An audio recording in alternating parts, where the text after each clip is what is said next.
Dear friends, we come to the moment in our worship when we celebrate an individual who has dedicated the last 34 years to serving this congregation he loves and that loves him in return, our extraordinary administrator, Mark Heitlinger. Mark himself will deliver the Devar Torah tonight, but let me take just a moment to set our tribute in a different sort of scriptural context. Does anyone here know what an hapax legomenon is?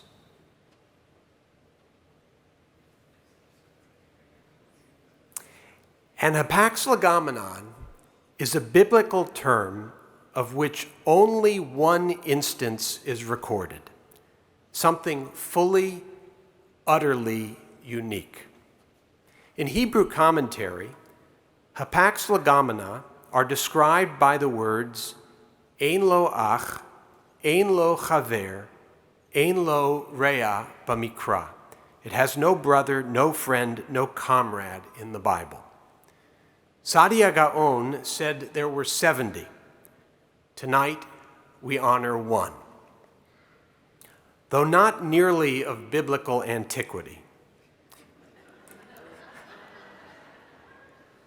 Mark Heitlinger has, for multiple generations of Emanu-El's members, been as much a part of their Jewish stories as any Torah hero or text.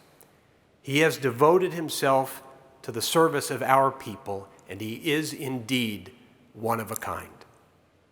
Let me speak personally for a moment.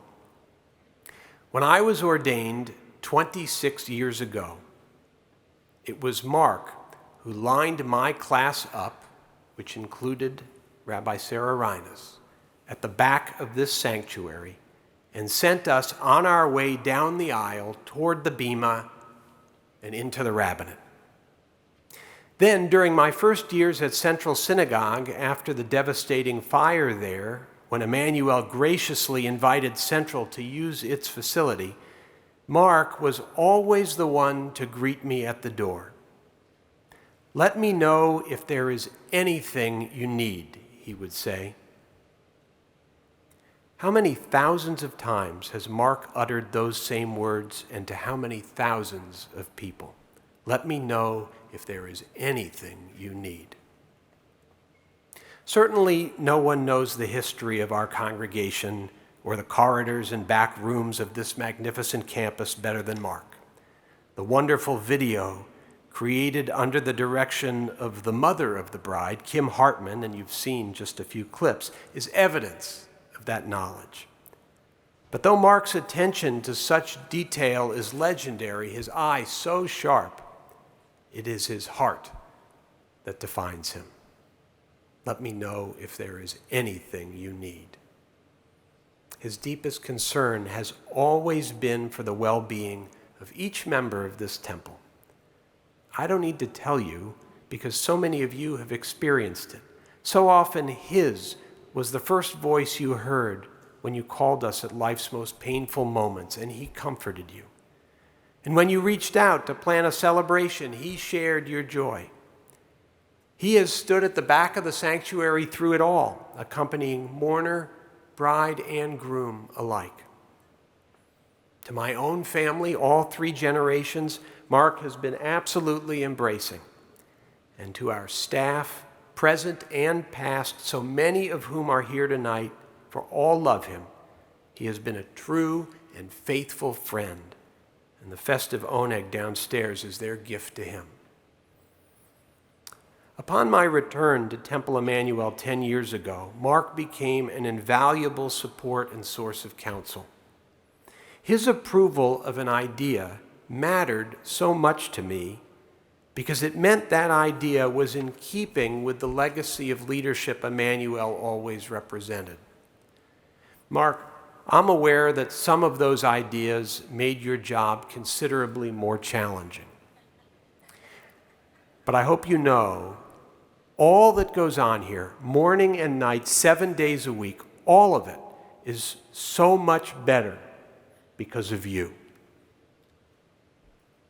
And yet, with all we have shared together in all the years since first we met, to me, Mark, you will always be the beloved and cherished man standing at the back of this sanctuary who stepped me off down the aisle and into the rabbinate.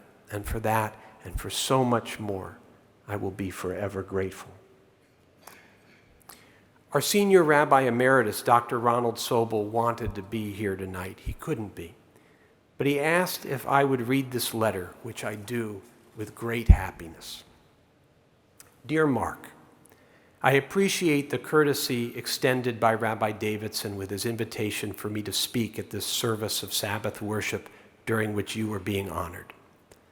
Because of my absence from the city, Joshua has also been kind in allowing himself to read this letter to you on my behalf. There was no possible way 34 years ago for any of us at the temple to know what a treasure we were to experience by your becoming a part of the Emanu-El family. So equally today, there are insufficient words, no nouns, adjectives, or adverbs to adequately express either the breadth or depth of our affection for you and our gratitude to you. You have served us with consummate devotion and endless excellence. You mastered the historical ethos of Emanu-El and made it your own. But more, so much more. Mark, those of us who are privileged to know you as friend and colleague are aware that you live with an unshakable sense of right and wrong. We know that you live not only to do good, but to be good. We know that you sacrifice yourself in service to others. We know that you live within a moral and aesthetic tapestry whose threads come together in patterns of loving, caring, and giving. We also know, dear Mark, that you are wonderfully unique as a human being, and for that we give thanks to God. You take your leave from us, but not from our hearts. What you and Bonnie wish for yourselves, we wish as well. Long years, abundant health, great joy. Joanne joins me in all of these sentiments. Ronald B. Sobel.